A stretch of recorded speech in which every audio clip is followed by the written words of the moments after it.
నమస్తే, నేను జీవి సత్యనారాయణ. ఈరోజు ఈ ఎపిసోడ్లో ఎల్ఐసి ఇష్యూ గురించి మనం డిస్కస్ చేస్తున్నాం. ఎల్ఐసి ఏదైతే ఐపీఓ వచ్చిందో అది వచ్చిన దగ్గర నుంచి కూడా బాగా లాస్ అవడం జరిగింది ఇన్వెస్టర్లకి. ఇప్పుడు సుమారు 30% లాస్లో ఉంది. ధర వచ్చి 592.70 592లో నిన్న శుక్రవారం క్లోజ్ అవడం జరిగింది. అయిన తర్వాత ఇది ఎప్పుడు వచ్చింది ఐపీఓకి May 4th నుంచి 9th వరకు రావడం జరిగింది. 2022లో 902 నుంచి 949 రూపాయలు ధర నిర్ణయించడం జరిగింది LIC government of India insurance company. కాబట్టి అది 949 అని చెప్పేసి వాళ్ళు రావడం జరిగింది. అయితే మినిమం షేర్లు ఒక 15, రిటైల్ పొజిషన్ వాళ్ళకి అంటే రిటైల్గా ఎల్ఐసి హోల్డర్స్ కానీ రిటైల్గా అప్లై చేసే వాళ్ళకి 45 రూపాయలు డిస్కౌంట్ కూడా ఇవ్వడం జరిగింది. 949లో మైనస్ ఒక 45 పోతే 904 రూపాయలు సుమారుగా వాళ్ళకి పట్టడం జరిగింది. ఇప్పుడు 592.70 592 ఆ రేంజ్లో ఉంది. ఇక సుమారు 311.12 రూపాయలు మైనస్లో ఉంది.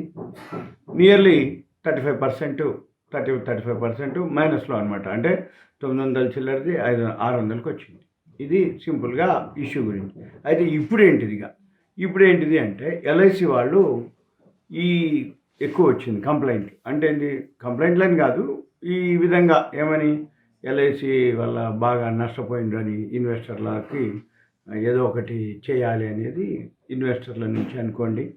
ఏదైతే మామూలుగా ఎల్ఐసి పాలసీ హోల్డర్లు షేర్ హోల్డర్ ఎల్ఐసి మీద ఒక పెద్ద ప్రెషర్ రావడం జరుగుతుంది. అంటే ఏంటిది ఈ విధంగా హై రేట్లో ఇవ్వటం జరిగింది. మార్కెట్లో ఇన్సూరెన్స్ ఎల్ఐసి గవర్నమెంట్ ఆర్గనైజేషన్ ఎంతో కొంత వస్తుంది, లాభం రాకపోయినా లాస్ ఉండదనే ఉద్దేశంతో అందరు కూడా ఇన్వెస్టర్లు అప్లై చేయడం జరిగింది. డిమాట్ అకౌంట్లు కూడా లక్షల్లో ఓపెన్ కావడం జరిగింది, అప్లై చేయడం జరిగింది. చిన్న మినిమం 15 షేర్లు లాట్లు 15, 30, 45 అట్లా చాలా లాట్లు అప్లై చేయడం జరిగింది. వాళ్ళంతా ఇప్పుడు సుమారుగా మే నుంచి ఇప్పటి వరకు మనం ఇప్పుడు అక్టోబర్ అయిపోయింది, సుమారుగా ఇంకొకటి 2 రోజులు అంతే. అంటే ఇవన్నీ జరగడం వల్ల ఏమవుతుంది ఇన్వెస్టర్ నుంచి అనుకోండి గవర్నమెంట్కి కూడా ఒక విధమైన ఎల్ఐసి మీద ఒక రావటం జరిగింది. దాంతో ఎల్ఐసి వాళ్ళు ఏం చేయాలి, వీళ్ళకి ఏదో ఒకటి చేద్దామని ఒక ఉదాహరణ అంటే ఒక ఆలోచనతోటి ఎల్ఐసిలో నాన్ పార్టిసిపేటింగ్ ఫండ్స్ ఉన్నాయి. అవి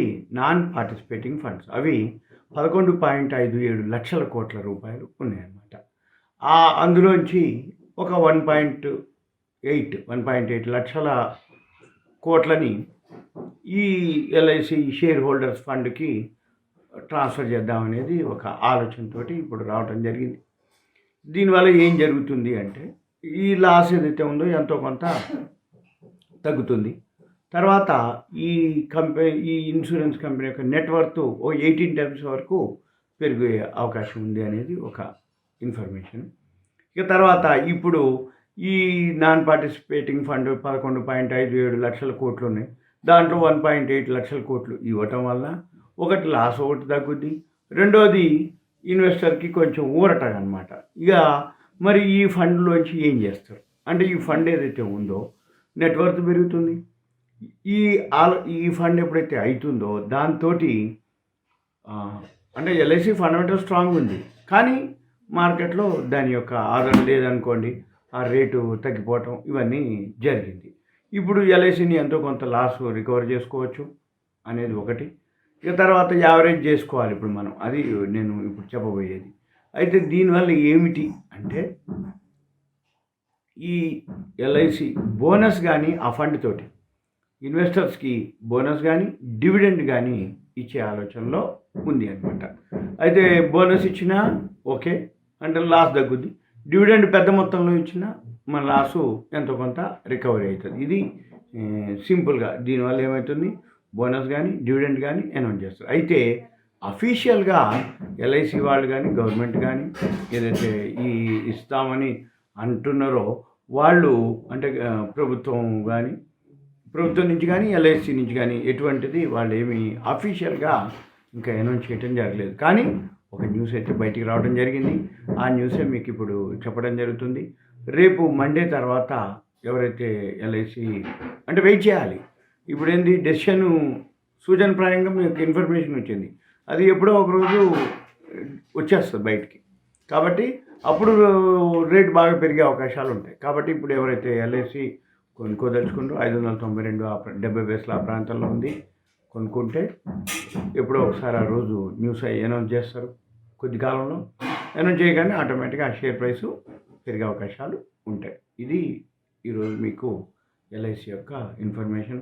అంటే ఫండమెంటల్ స్ట్రాంగ్ ఉన్నా కానీ కంపెనీ ఇప్పుడు అంటే ఆ 1.8 లక్షల కోట్లు కనుక నాన్ పార్టిసిపెంట్ ఫండ్ని మనకి ఆ LICకి చేస్తే ఆటోమేటిక్గా షేర్ ప్రైసు పెరుగుతుంది.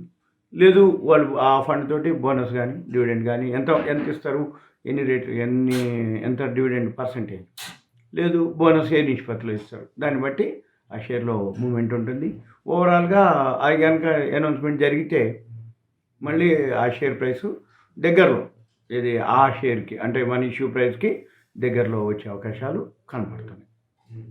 ఓకే, సుమన్ టీవీ ప్రేక్షకులు ధన్యవాదాలు. మీకు ఇలాంటి వీడియోలు మీకు కావాలి అనుకుంటే మీ పేరు, ఏరియా, వాట్సాప్ మెసేజ్ పెట్టండి. నేను గ్రూప్లో యాడ్ చేసి మీకు అప్డేట్ చేస్తాను. Thank you. సెలవు.